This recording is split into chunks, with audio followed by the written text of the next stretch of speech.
I'm making this video from solitary confinement, but I have to because what we had to talk about today is important. What's the difference between these two paddles? Well, one core crushed after about a month of regular use, and this one's been used about 4 to 5 months and has basically no signs of core crushing. There is a little bit of a problem with the reliability of these pickleball paddles and paddles in general right now. Now, I'm not an expert on the exact science behind it. You'll have to go to like a paddle review channel for something like that. But there's a core in here, and what happens is the core gets crushed, hence the term core crushing. But it's got all these little cells of like polypropylene or whatever material they're using in there, and they get crushed. And the problem is that affects your paddle, and you could say it's a bad way, you could say it's a good way, depending on how you look at it, but it makes it a lot more poppy, and consequently, it also makes it a lot harder to control. It gives the paddle like a trampoline effect. Now, I'm gonna put this paddle up to the microphone here and see if you can hear the crackling in the core.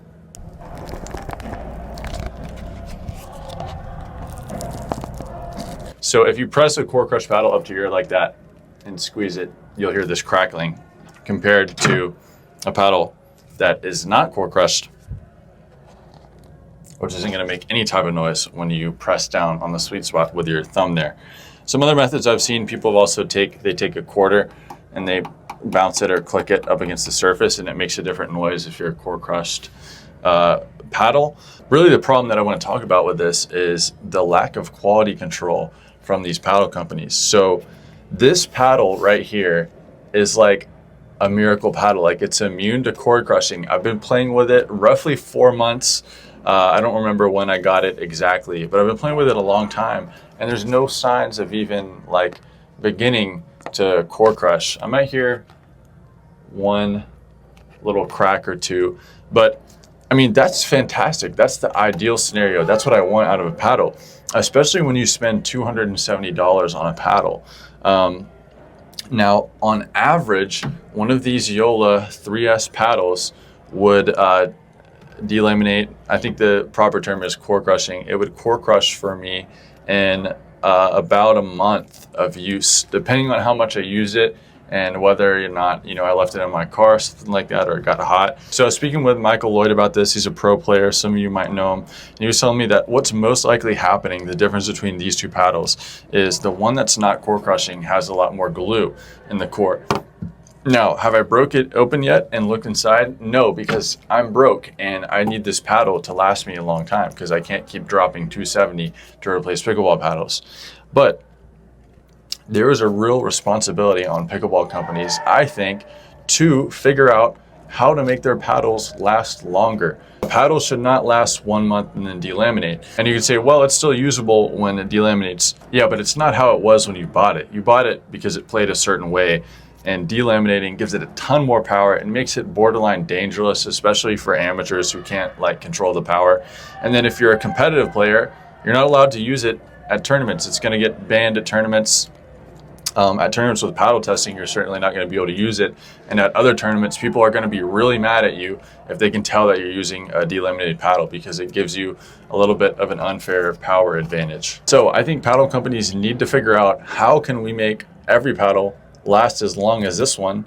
And I want to keep using this to see how long it goes without delaminating. I mean, there's practically no grit left on the surface because I've been using it for so long, but I'm holding on to it because it plays the same way it does, minus the grit. I don't have as much spin anymore, but I understand it's reasonable for a carbon fiber face to wear down a little bit when you play with it for a long time, right? It's like wearing shoes. Like, you have good tread on the bottom and then it wears down a little bit. And to me, that's normal and expected wear and tear. But a paddle delaminating is not, especially when a paddle costs $270 or even $300. Some companies charge $300 for a paddle.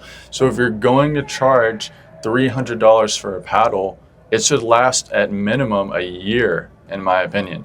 Can any company do that in the pickleball scene right now? I don't think so. I mean, I'd be curious if we could name one paddle that cost $270 to $300 and can guarantee last you a year with good grit, and the core wouldn't break, the handle wouldn't break, the frames wouldn't start to get loose, the edge guard wouldn't start to get loose, because those are all problems that I've had happen with these paddles.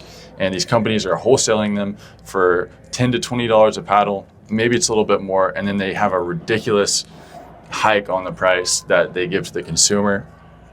And that's not fair to anyone. And look, businesses have the right to charge what they want. I'm not trying to whine and complain about businesses making money. It's good that businesses make money, but how about they make money on selling people quality products that last a long time and accomplish what they need to do? One thing from a consumer's perspective that makes it difficult to have any sort of leverage over these companies is that, in my opinion, the ones that make the best paddles aren't as worried about quality control. For example, I think Yola is on the cutting edge of technology. This isn't even their latest paddle. They have the Pro 4 that's out. When everybody buys your paddles because it's the best paddle by a large margin compared to other paddle companies, the consumer does not really have leverage to take their money elsewhere if they want to play with the best paddle. Now, I think this problem is going to balance out a little bit as other companies figure out how to make really good paddles, and the playing field kind of levels in that aspect, especially as like paddle regulations and things like that start to be less turbulent and level out a little bit. I think that'll get better. So I'm looking forward to that. But I'd like to hear your experiences with paddles. Do you have a paddle that you think is on par with this in terms of quality? And how long do they last you guys? Are your paddles core crushing? Are they delaminating? Let me know on average how long they're lasting you in the comments. I'd like to hear your opinions and see if this is something that we can get better about.